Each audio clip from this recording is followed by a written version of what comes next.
Bruce, just your assessment on the game tonight. It seemed like you guys are a little heavy in your legs to start with. Yeah, you know what? We didn't play very good, and they were hungry. I mean, they'd lost last game, and we, especially our second period, it's probably, I know it's as bad as I've seen us play, but they hung in there, and our goalie was outstanding, and that's why we got a point. And yeah, just thoughts on Yara Halak. I mean, he's sort of done everything he can do this season. I know you haven't seen most of his season, but what can you say about what he's been able to do? Well, he hasn't had much run support in any of his games, but he's played great. I mean, the first game I had him against Winnipeg, they scored 3 goals in the first period, and then he shut the door, which allowed us to win. And tonight he gave us a fighting chance. There's no way we should have been down only 1-0 at the end of 2, and we were. And so, I mean, he gave us a fighting chance to win. And we got a point out of it. We'll go next to David Quadrelli, the Nation Network. Bruce, just wondering if you can kind of pull back the curtain a bit and talk about what the message was like in the second intermission there. Well, it just wasn't. We weren't very good, and I expect more from them. That's the polite way to put it. And there's just some reports out there right now, nothing official yet, that you guys won't be playing home games on January 5th and 8th as the league looks to kind of maximize revenue with playing in full capacity crowds. So you guys presumably would be on the road south of the border. Just kind of your reaction to that, if that is indeed the case. Well, if that's the case, that's the case. I mean, it's happening to other teams. I mean, we certainly love playing at home, and we want to play at home. But and I'm, if this is the case, then I'm sure the games will all be made up. But the NHL is doing what's best for the NHL, and if that's the case, then I'm all for it. Next up is Jeff Patterson, Rink Wide Podcast. Bruce, it's not an easy league to come back in, and I think of the Columbus game before the break, and then these last 2 nights where you went to the third period down a goal and were able to manufacture some offense. I know you weren't thrilled with the 65-minute performance, but what does it say about your group and this ability to manufacture the offense needed in third periods? Well, I think what I'm learning from is A, we're resilient, and B, we play pretty good in our own zone most of the time. And when you've got good goaltending and you play pretty good in your own zone, you're not allowing a lot of goals. I mean, I'd certainly like to get more offense, and there's certain guys that we need more offense from. We can't expect to win every night when if it's only Horvat and Miller and Pettersson and Garland basically doing the scoring. We need all our forwards to start contributing, and I didn't think a lot of them were contributing a lot very much tonight.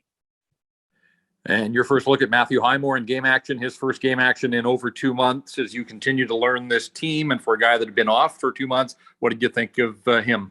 Well, I thought he was good. I thought that fourth line of Lemeka, Mott, and him might have been our best line. I mean, on a continual basis, I had faith in them all night. And they're the only line I didn't break up in the second period because they gave us an opportunity. They had an opportunity to score a couple goals and they didn't.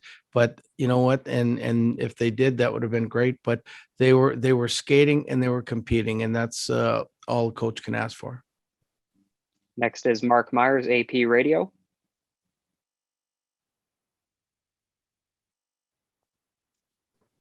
Hey, Sorry, Bruce. might not have him. Oh, go ahead.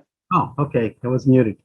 So, Bruce, can you talk a little bit about the attitude of the team when you've had a really great winning streak and now maybe just a little bit of a burble here tonight, and just how the team progresses and build that consistency back? Well, it's, one of the points I was saying in the second period, it's a hard league, and if you don't come to play every minute of the day, you're not going to win. So, I mean, hopefully it was a cheap lesson that we learned tonight that, it's that you can't go out there and just because you've gone well, think you can throw your sticks out there and people are going to bow down and say, oh, here they come.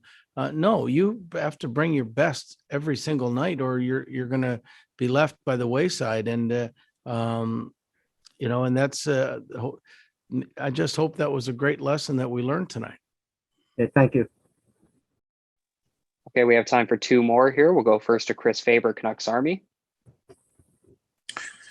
Hey, Bruce, we saw 36 shot attempts from the Kings in the second period and only 6 shot attempts for yourself in the second period. Was that more about the other team or your own team? Because I know you've stressed a lot about wanting your guys to just shoot whenever they get the opportunity, but only 6 shot attempts in that second period. Was that more on your team or the Kings? Well, geez, I mean, they played good, but I mean, our effort wasn't very good. And when you have 6 shot attempts, and I think 2 went on the net, and there was no scoring chances, you didn't play well. I mean, they can play really well when they're skating, that other team, but surely to God, 36-6 is no indication of any NHL team playing well. So I mean, we were horrible. They played well, but our second period was horrible. And you mentioned you made some changes, moved around some defense pairings, some forward lines. Was there any positive takeaways in the third period that you liked from some of the new mixes? Well, you know what? In the third period, we didn't really change lines. It was the second period we did it, and then I think some of the guys got the message that sat the last 10 minutes of the second period because they played better, and that's what you're hoping for. I know as a player, I didn't need a punch in the face to understand when I was playing bad. The coach sat me out for a couple shifts. I realized I had to get better, and that's what I was hoping a couple of these guys did. And consequently, we come out and we won the third period, and we played much better in the third period. And we'll return now to Patrick Johnston for one more. First, just another point for JT Miller tonight. 12 points in I think 8 games with you. He's 7th in the league in scoring. Did you appreciate the kind of player he was before he arrived here? I knew he was good. I didn't know how skilled he was. I thought he was a hardworking guy that he'd played in. This was his third team, but he can pass the puck as well as anybody, and he's got a great shot. I think like a lot of players, he didn't have his best stuff tonight, but when he's on, he's dynamic, and he's won us a lot of hockey games since I've been here. And just looking at obviously your roster, presumably you're going to have to call a forward or two up from Abbotsford. Well, we got 12 here, but I'm sure that that's going to happen, but I just don't know who it is right now. Okay, great. We'll leave it there for tonight's post-game availability. Thanks everyone for joining us, and we'll see you again soon.